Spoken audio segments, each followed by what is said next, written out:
Hey friends,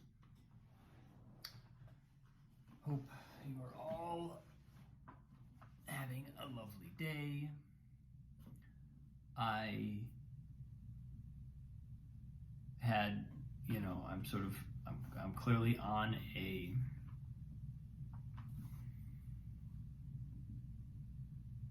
a roll of some kind here with the insights that I'm getting from the work that I'm doing. And something really interesting happened this morning. It was really kind of, I'll try and describe it, but so I'm noticing there's two things kind of in my mind right now. I'm noticing a pattern of mine, and I'm extracting a larger principle. The pattern was that I woke up this morning, I was doing my Qigong routine, and in my mind, I'm rehearsing what I call it a couple weeks ago, playing the angry tape. I was playing the angry tape. I had the angry tape playing very loudly about whatever. And I'm listening to it, and then I realized, oh, wow,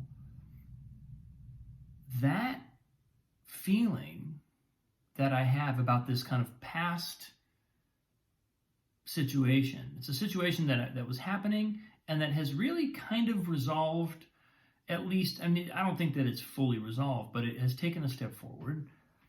But I was going back to the way it was before and sort of complaining internally about that. And I was like, whoa, wait a minute. Why am I doing that? The only reason I would do that would be because I am addicted to that, because I'm addicted to the angry tape. Then I connected to that another realization, which was, wow, actually right now, in a totally different set of circumstances, in a totally different domain of work, I'm creating a similar situation where I am upset with someone. And it's a totally different thing. This is more of a situation where I was relying on someone that I had hired along with a collaborator, and they're not kind of quite coming through in the way we'd hoped. And I was like, so now I've got that angry tape also. And I was like, what's going on? Why? Let's assume I'm manifesting this. Let's assume that this is not just random events showing up in my life. Let's assume I'm producing this for some reason. What's the reason? Or, what's the pattern? What's the emotional, before I come up with what's the reason, it's like, what's the emotional thing? What is it that I'm emotionally attached to feeling? What emotion am I attached to? What emotion does my biology or my psyche have the urge to feel, and therefore need to find all these hooks in reality to be able to hook into and say, this is why I feel this way. This is why I feel this way. But the fact that these very disparate and kind of totally disconnected, and although they're all related to the same project, but these are people who've never even met, completely just no connection whatsoever.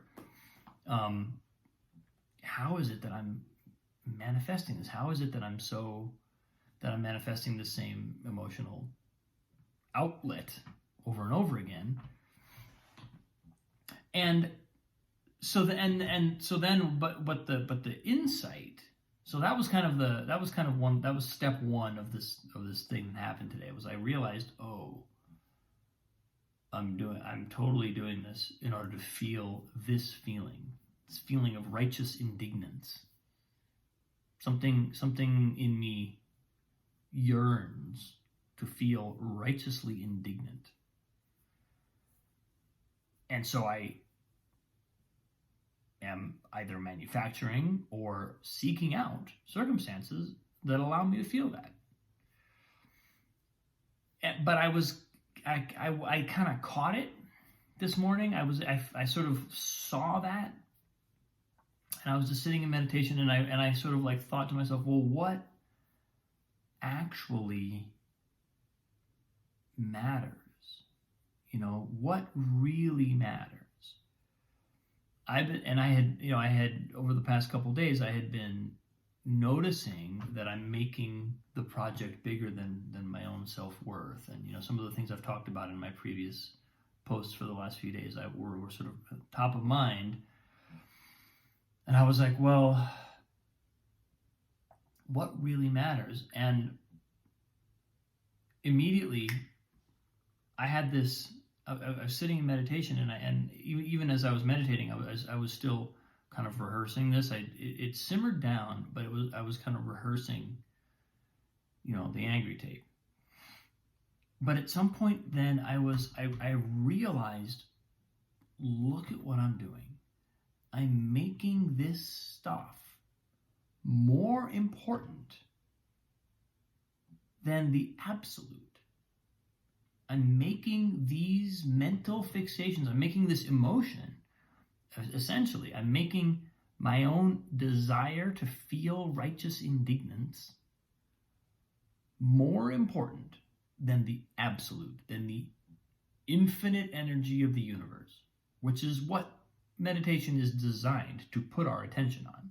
But I was deciding, no, don't feel like infinite goodness, infinite power, infinite everything, abundance, none of that for me today. I want to feel righteous indignance. And when I saw that, I got very sad. I became very sad. And I was like, wow, why would I want to do that? And as soon as I did that, as soon as I felt that, and it's like everything shifted. And and immediately also then I started to feel different emotions, like I want to make my family more important to me than righteous and feeling righteous indignance. All of a sudden, the fact that I had spent an hour or however long it had been, rehearsing this script that was allowing me to just basically taking hits. It's like when the Pavlovian dog, or the hamsters or whatever, they learn to push that button because it gives them a treat, or it gives them a shot of dopamine in the brain or something. That's what I was doing. I was just pushing that dopamine button. Think, give me that feeling, give me the feeling. Give me the feeling. I just want to feel the right. It's like just pushing the righteous indignance button in my brain. And it was preventing me from pushing the I love my daughter button. And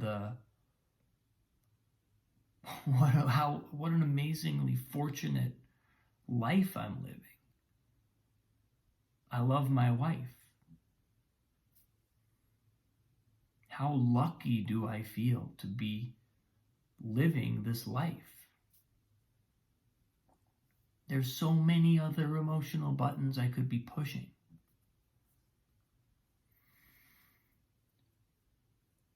And then all the fixations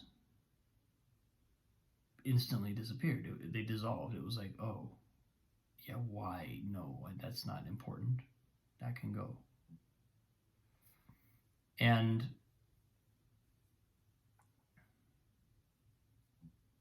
so there's kind of two things there, and they're related to what I was saying yesterday about, our self-worth.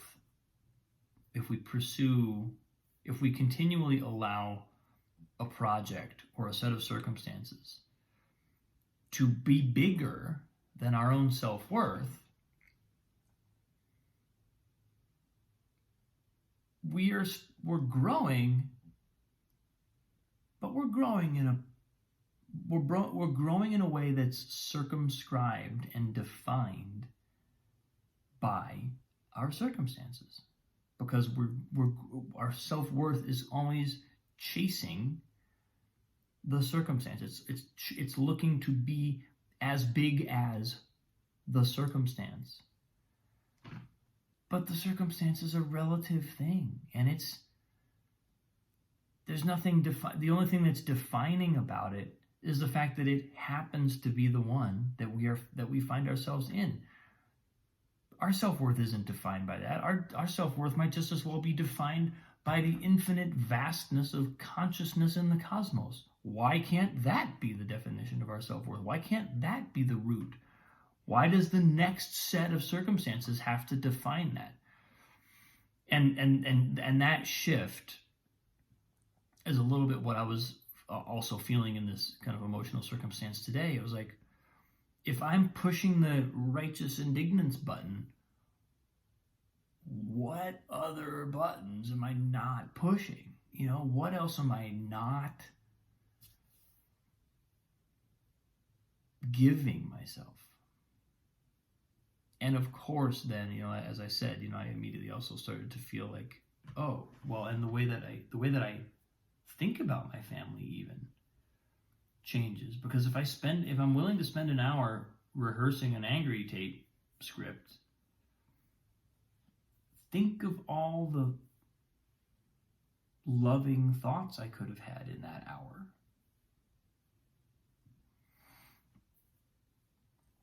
So, and it all speaks to this principle of when I truly connect with that. And so at that moment, when I kind of got that this morning, it was like everything else fell away. And it was immediately obvious. Like, oh God, oh, look what an incredible reality is in front of me. Look what an amazing cosmic journey I'm on. Look at all of the massive, truly infinite possibilities and the energy, the infinite energy that I have access to.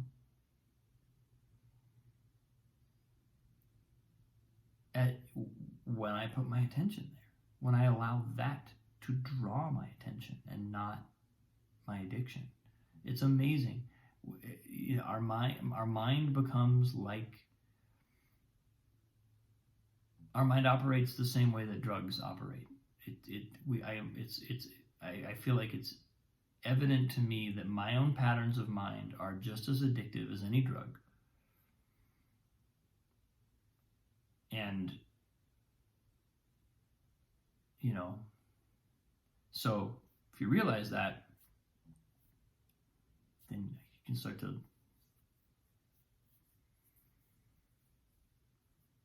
go to rehab.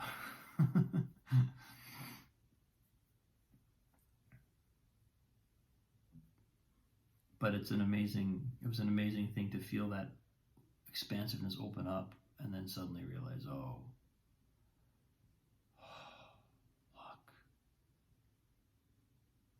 look at this. Isn't this so much bigger? And to feel that in my heart.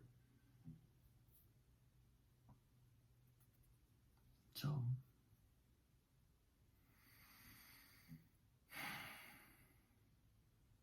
it came through today.